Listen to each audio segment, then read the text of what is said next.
Hello students. Now, economists think that this was a result of different government policies in the two countries. ये अभी आपको ने China और भारत का उदाहरण देके बताया था। तो जो अर्थशास्त्री हैं उनका विचार ये है कि ये जो अंतर है वो सरकारों की नीतियां जो हैं उनमें अंतर के कारण दो देशों की जो अर्थव्यवस्था है उसका परिणाम, मतलब भारत और चीन की जो अर्थव्यवस्था है कि कैसे चाइना में अकाल पड़ा, भारत में नहीं। तो इसका कारण इन दोनों देशों की जो सरकार की नीतियां हैं उनका होना है। The existence of democracy in India made the Indian government respond to food scarcity in a way that the Chinese government did not. तो भारत में जो डेमोक्रेसी का अस्तित्व है इसलिए भारतीय सरकार को जिम्मेदार बनाया फूड स्कैर्सिटी के लिए, जबकि चाइनीज सरकार ने ऐसा नहीं किया। मतलब भारत में यह है कि अगर खाद्यान्न की कमी होती है तो इसके लिए उस देश की सरकार जिम्मेदार होती है, जबकि चीन ने ऐसा नहीं किया।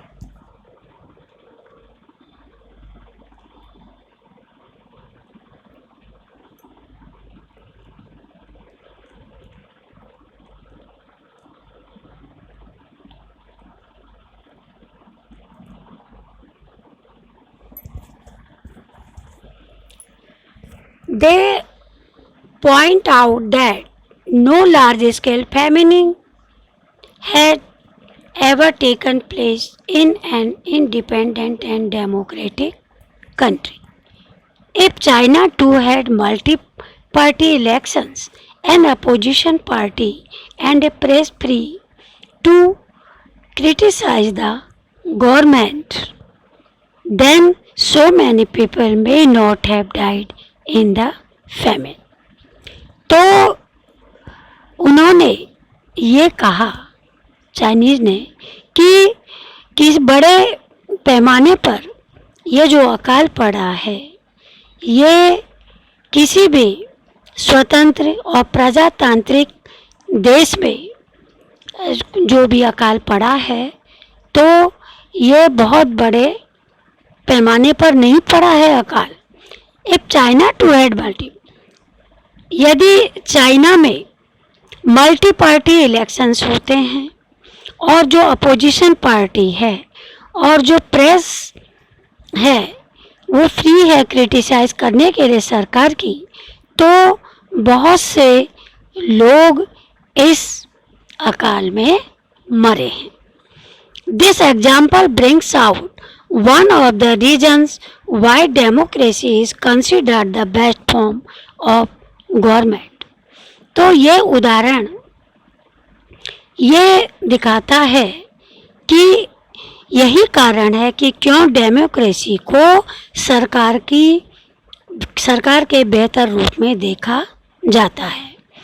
Democracy is better than any other form of government in responding to the needs of the people.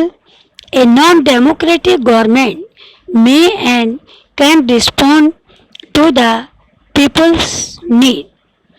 तो प्रजातंत्र किसी भी सरकार के किसी भी स्वरूप से डेमोक्रेसी का जो स्वरूप है वो बेहतर है, क्योंकि ये जो लोग हैं, देश के जो लोग हैं, जनता है, उनकी आवश्यकताओं के लिए जिम्मेदार होती है। जो नॉन डेमोक्रेटिक गवर्नमेंट हैं वो भी लोगों की जो ज़रूरतें हैं उनके लिए जिम्मेदार हो सकती है, लेकिन ये जो लोग on basis of the people who rule, लेकिन ये सब उन लोगों की विशेष पर निर्भर होता है जो कि शासन करते हैं. If the rulers don't want to, they don't have to act according to the wishes of the people. अगर शासक नहीं चाहते हैं तो वो लोगों की इच्छा अनुसार काम नहीं करेंगे. A democracy requires that the rulers have to attend to the needs of the people.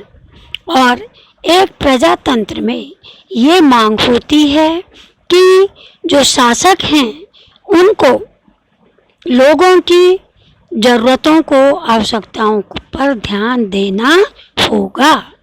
A democratic government is a better government because it is a more accountable form of government. एक प्रजातंत्र सरकार बेहतर सरकार होती है क्योंकि ये अन्य सरकारों की अपेक्षा लोगों के प्रति ज़्यादा जिम्मेदार होती है. There is another reason why democracy should lead to better decision than any non-democratic government. दूसरा कारण है कि क्यों जो डेमोक्रेसी को के जो डिसीजंस होते हैं, ये जो वो नॉन डेमोक्रेटिक गवर्नमेंट के डिसीजन से बेहतर होते हैं. Democracy is based on consultation and discussion. जो प्रजातंत्र है वो आपस में सलाह मशविरा और तर्क वितर्क पर आधारित होता है. A democratic decision always involve many person. और एक प्रजातांत्रिक जो निर्णय होता है उसमें हमेशा बहुत से लोग इन्वॉल्व होते हैं, डिस्कशंस होते हैं और मीटिंग्स होती हैं. When a number of people put their heads together, they are able to point out possible mistakes in any decision. अगर बहुत बड़ी संख्या में जो लोग हैं, अगर वो एक साथ सोचते हैं तो वो they are able to point out possible mistakes, तो वो किसी भी डिसीजन में गलतियों को निकालने में वो मतलब गलतियां संभावित रूप से निकल सकती हैं किसी भी डिसीजन. दिस टेक टाइम, ये समय तो लेता है, but there is big advantage in taking time over important decisions. लेकिन इसमें एक बड़ा एडवांटेज ये है कि जो इम्पोर्टेंट डिसीजंस हैं उनको लेने में समय लगता है. This reduces the chances of rash और इररिस्पॉन्सिबल डिसीजंस. और ये जो इसमें समय जो लगता है ये उन अवसरों को, उन चांसेस को ये कम कर देता है जो कि इररिस्पॉन्सिबल डिसीजन होते हैं. तो ऐसी संभावना कम होती है कि जो डिसीजंस आए वो इररिस्पॉन्सिबल हों. दस democracy improve the quality of decision making. इस प्रकार से जो प्रजातंत्र है वो डिसीजन मेकिंग की जो क्वालिटी है उसको सुधारती है. This is related to the third argument. और ये थर्ड आर्ग्यूमेंट से संबंधित है. Democracy provides a method to deal with differences and conflicts. और ये तीसरे आर्ग्यूमेंट से जुड़ा है कि जो डेमोक्रेसी है वो विभिन्न जो आपसी ये छिटपुट कॉन्फ्लिक्ट्स होते हैं, झगड़े होते हैं, उनको डील करने का जो तरीका है उसको प्रजातंत्र प्रोवाइड करता है. In any society people are bound to have differences of opinion and interest. किसी भी समाज में जो लोग होते हैं उनके विभिन्न विचार होते हैं, विभिन्न इंटरेस्ट होते हैं. These differences are particularly sharp in a country like ours, which has an amazing social diversity. और ये जो अंतर होते हैं विशेष रूप से हमारे जैसे देश में ज़्यादा तीखे होते हैं. इस तरह के अंतर हमारे जैसे देश में जहाँ की एक आश्चर्यजनक सामाजिक विभिन्नताएं हैं. People belong the different regions, speak different language, practice different religions and have different caste. लोग विभिन्न क्षेत्रों से संबंधित होते हैं, विभिन्न भाषाएं बोलते हैं, विभिन्न धर्मों को अपनाते हैं और विभिन्न जातियों के होते हैं. वो दुनिया को विभिन्न प्रकार से देखते हैं और उनमें अंतर होते हैं, प्रेफरेंसेस होते हैं. The preferences of one group can clash with those of other groups. और प्राथमिकता जो है, कोई एक ग्रुप अगर प्राथमिकता करता है तो दूसरे ग्रुप द्वारा क्लैश यानी झगड़ा विवाद आदि की संभावना होती है. How do we resolve such a conflict. हम इस तरह के जो झगड़े हैं उनको कैसे उनका समाधान कर सकते हैं. The conflict can be solve by brutal power.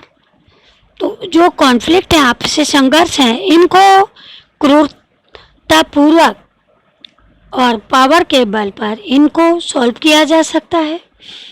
Which ever group is more powerful will dictate its terms and others will have to accept that.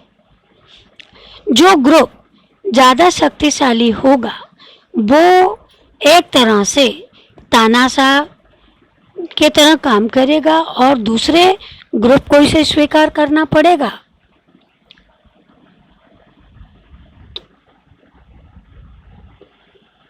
Kshitij, Kshitij.